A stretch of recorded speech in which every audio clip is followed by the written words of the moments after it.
The right way to do intermittent fasting to drop fat, do it in reverse.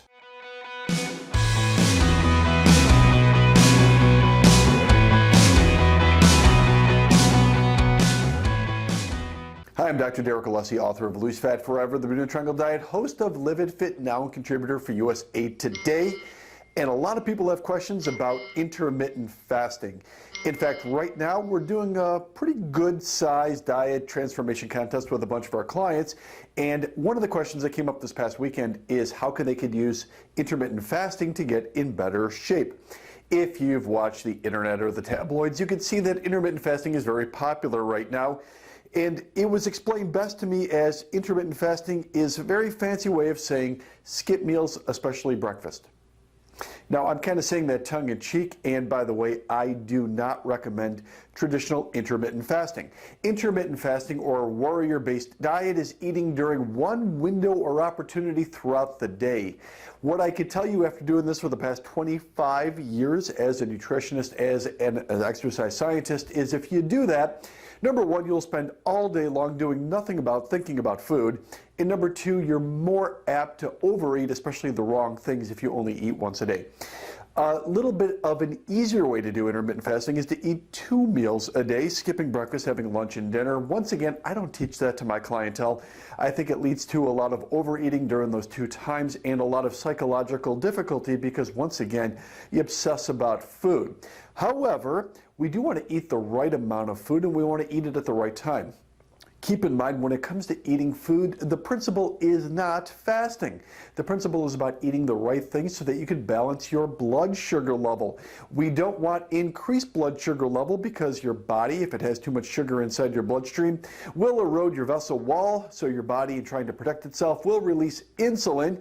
The job of insulin is to take the sugar out of your blood vessel and to move it out of harm's way, which is in stored fat. So we want to make sure that our insulin levels aren't going way up at any given time.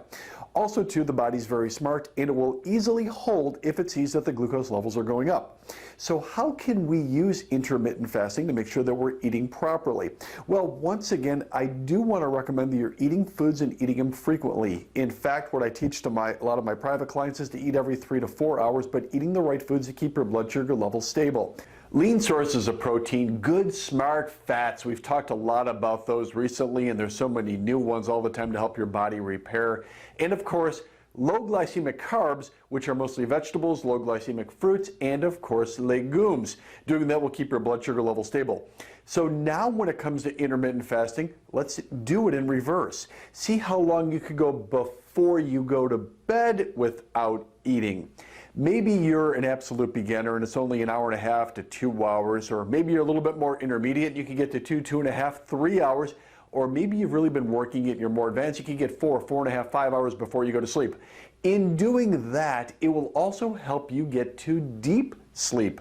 In deep sleep, which is stages 3 and 4, your body releases more growth hormone. Super important to rebuild and repair your muscle, your body, your heart, your lungs, all of the tissue in your body so that you feel good and feel restored. Lastly, in doing that, your blood sugar level and insulin will be lower throughout the night, and you're going to burn more fat. Now, there is one more bonus, and that bonus is, let's say the next morning you're doing your strength training, which I recommend to a lot of my private clients. Now you're exercising in a fasted state. Your ketone levels are higher. Once again, we measure that using the level ketone system, which is a fancy way of saying that you're burning more fat even during the workout. A great 1-2 combination. There is even a third way for people that are even more advanced. I'll talk about that next week so you can burn even more fat at the most advanced level. But my message is, when it comes to intermittent fasting, do it in reverse. Do it the backside forward as opposed to the traditional way, and you're going to burn more fat without obsessing about food or having to restrict. Hopefully today this video served you. I'm Dr. Derek Alessi, asking you to make the most of your life and live it fit.